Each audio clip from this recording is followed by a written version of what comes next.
Hello, and welcome to the 6th episode of If Women Were Meant to Fly, the Sky Would Be Pink. Mother's Day. I'm Enid O'Ton. This episode, I'll be giving you some insight into my new flying assignments. I welcome my mum to San Francisco on her first ever trip to the USA, and I embark on my new journey as a flight instructor and my first officially assigned student.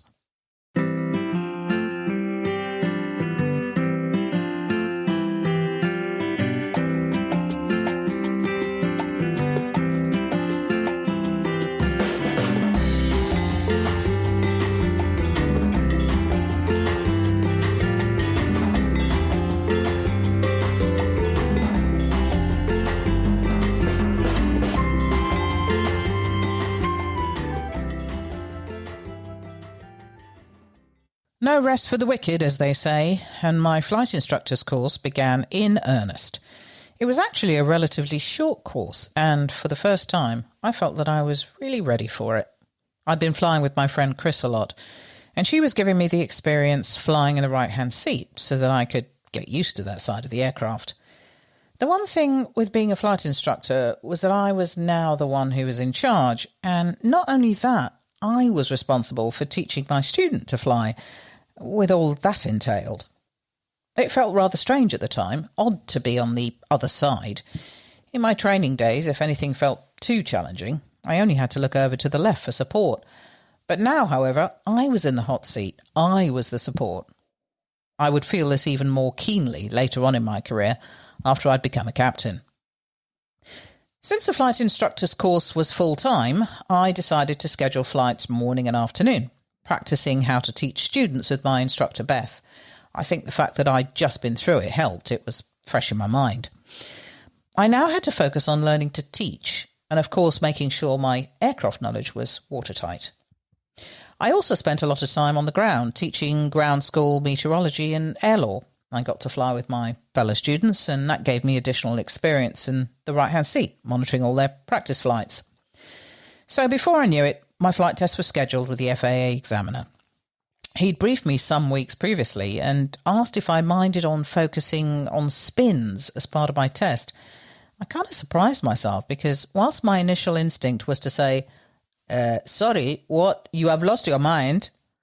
I thought better of it and decided that I would push my boundaries and accept it as a challenge. I'd flown with this particular FAA flight examiner before, and I knew him to be an experienced and a very fair man. Well, the day finally arrived, so with the briefing and the walk-around complete, we climbed out in the direction of Half Moon Bay and the coast. We'd climbed to 5,000 feet, roughly, to begin with, and start the first in a series of spins and other manoeuvres that form part of the test. So, towards the end of what I had hoped had been a successful exam, my examiner asked if I'd ever spun an aircraft with more than 10 degrees of flaps. Well, I hadn't. The flaps are located on the trailing edge of the wing, and they provide a means for the aircraft to gain additional lift if they're at a low setting, or additional drag when they're set higher. I hadn't, and so he proceeded to show me that it could be done, which was an interesting experience in itself, and I learnt rather a lot. Once back on the ground, with the briefing over, incidentally, he'd been impressed, and he thought everything went well. There were a couple of things that always are that I could have done differently, but I was proclaimed a fully qualified flight instructor. Kind of hard to put into words the feelings that were making me break out in goosebumps. A mixture of elation and pride of the type I'd never really experienced before in my young life. This was coming from within me, in spite of the demons that I carried, the feelings that I sometimes couldn't work through, the doubts, fears, mental and physical scars that had plagued me my whole life. But that night, it was a fun night as I celebrated with my fellow students and friends in downtown San Francisco. So having now reached my goal of completing all the flight courses I'd been enrolled in, I was offered the opportunity to be able to increase my experience by taking on private pilot students. My first student was Samuel. Now, Samuel was 19 years old, and although he lived in the US, his family were British. So apart from being his first flight instructor, we had a mutual connection to the United Kingdom as well. I took him up in the Cessna 152 trainer for his introductory flight. He had always wanted to be a pilot, and finally he was being able to realise his dreams, and that was very exciting for him. I was nervous. Sam was my first student, and I wanted to make the right impression on him. I wanted him to trust that I would look after him and get him to where he wanted to be. Of course, I didn't know that this would go according to plan at the time, but I was determined that if he wanted this as much as he said he did, we were going to do this together. There was something about his eagerness and determination that struck a chord. He reminded me of me.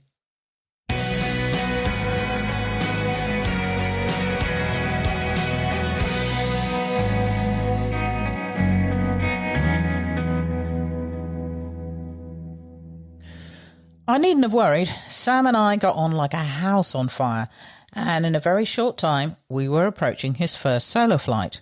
I'd been incredibly impressed with this young man's progress and dedication. He was thorough, he was focused, and as his confidence grew as a pilot, mine grew as an instructor. It was a fabulous feeling. On an early Sunday morning, Sam and I met for a lesson. We were practicing touch and goes.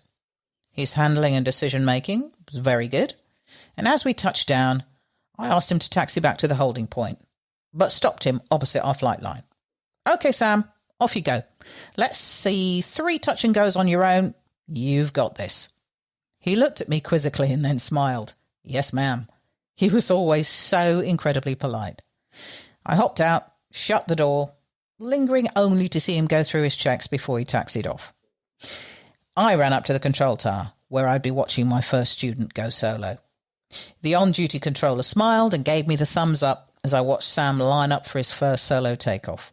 Wind was calm, Sam's radio calls were perfect, and I didn't detect a hint of nervousness in his voice.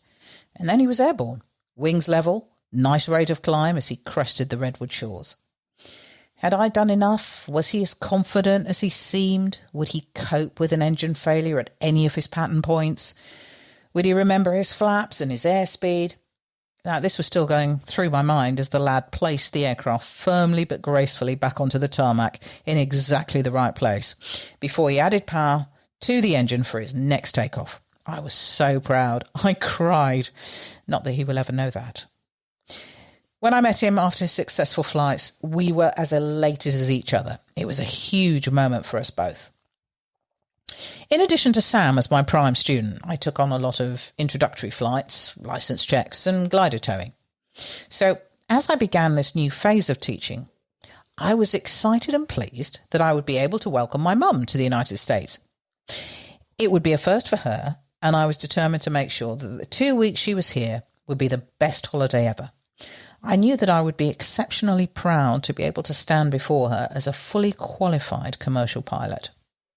She would stay with me, Chris, and Chris's mum in San Jose. When I'd been in boarding school in my earlier years, there'd been several occasions where I would travel up to London to meet her for a few days in the city. But often her flight wouldn't land until about 6 o'clock in the morning, so I'd have to tell a little white lie to be able to get the train up to Gatwick the night before, where I would stay all night until her flight arrived, often with a purchased bunch of roses that I had to actually try to keep alive until she exited the customs hall to receive them. She was always very pleased to see me, and I felt that I'd really done a grown-up thing. Now she was in the US, I didn't know quite where to start. I wanted to take her flying with me to Half Moon Bay, into the city to experience all that it had to offer, Fisherman's Wharf, Alcatraz, Lombard Street. There was prime rib at the best steak restaurant, ice lollies and lunch at the wharf, a drive up the coast to experience the wonderful crab chowder that I'd grown to love so much. I was a bit apprehensive about sharing that particular experience with her. A few months before, my friends and I had booked a table at a particular restaurant famous for their chowder. When we arrived in good time for our booking, we were refused entry. The restaurant was far from full, and I was confused at first and objected. "What do you mean you don't have room? There's plenty of tables." The waitress looked straight at me and said slowly and deliberately, "No, what I'm saying is we don't have room for you." She dismissively gestured to me and all my friends, who all happened to be black. As is often the case, similar to the times that I was pulled over by the police for driving while black, I was too dumbfounded and upset to object. We walked away dejectedly, all probably thinking, hang on a second, did that just happen? Well, I'm relieved to say that in California, this and maybe one other occasion were the only negative experiences I had of this nature. Sadly, not so years later in different states as I continued my career. So I took my mum to a different restaurant this time and all went well. We started with the crab chowder experience at Fisherman's Wharf, where my mum really enjoyed the long stroll and the beautiful views over the bay. Lombard Street was an experience of a lifetime for her as we drove down the twisty turns, made so famous.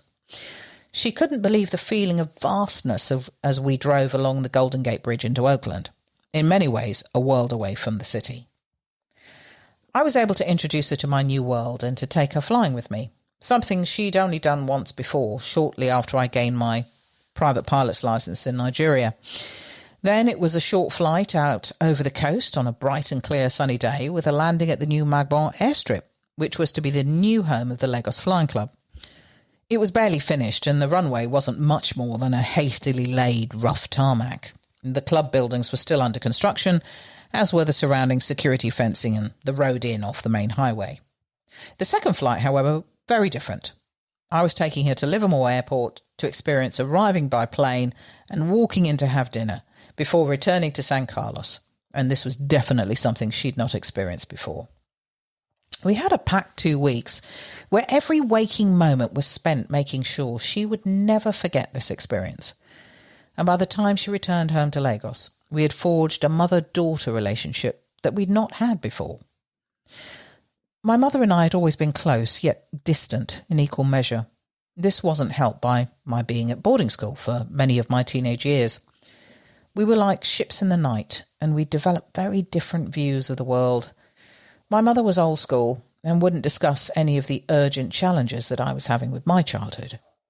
I felt that we didn't have the closeness required to comfort each other through what had been a trying time since my birth in 1962. Her family were the same. You put up with what life dishes out to you and you don't complain, even if this is detrimental to your mental health or that of your child. So, as a direct result, I was left to fend for myself emotionally, and I was not yet equipped for that challenge.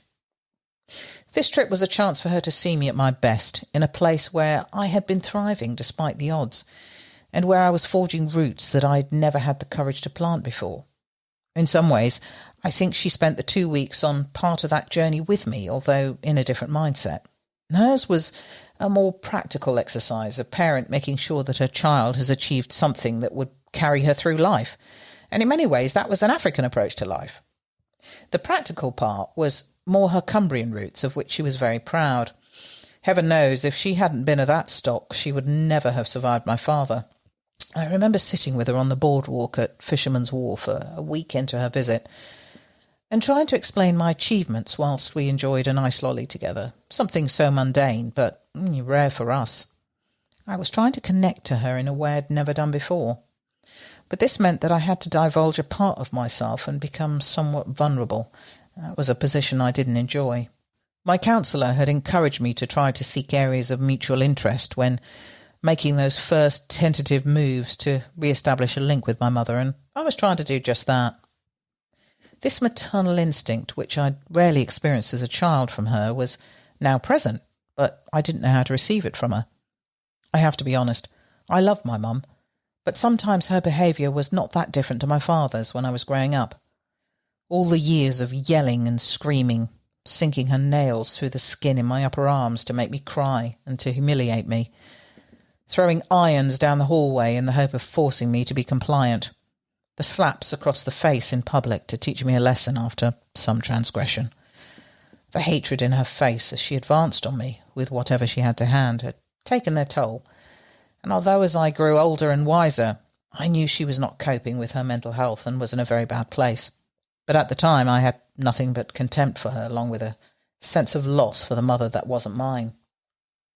This, of course, was in addition to the physical and mental abuse I was suffering at the hands of a brutal father. The complicated physical and mental abuse in my childhood was subjectively awful, I suppose, but they were my normal. I knew we weren't close in a way that a mother and child should be, and that the bond we had was kind of born of mental and physical trauma which was never talked about. I'm still processing this today, and although I've come a long way, the scars will always be there, and this impacted our relationship in her later years. That day on the boardwalk, though, I knew she was proud. She was learning to show glimpses of it, and though it was strange for me to feel that after all those years, it did make me feel happy.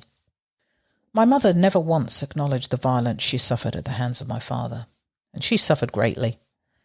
I question why she decided we should go and live with him when she already knew what he was capable of, why she didn't protect me from him, why she treated me badly as well. Our relationship was never an easy one, but she was all I had in terms of biological family. I think because of that I clung on to her in that image of what I wanted our relationship to be for my whole life. Much, much later, when my partner and I cared for her in her final years, I eventually saw some of her softer, more loving side, and I'll treasure those memories. My final words in this episode will be for her.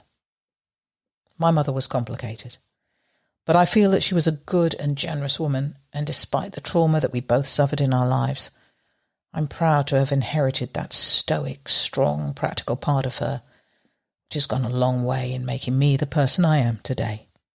Thank you for listening. Your comments and reviews are very much appreciated. If you enjoy this podcast, please leave reviews where you can. Thank you again to Lucy Ashby for the editing of this episode. In the next episode, I will introduce you to the difficult decision to leave the USA and return to Nigeria to take up an offer of a first officer position with a new airline flying DC-8s. Disappointment sets me back a long way as a young pilot. Confused and alone, I return to the UK with no direction. Thank you and goodbye.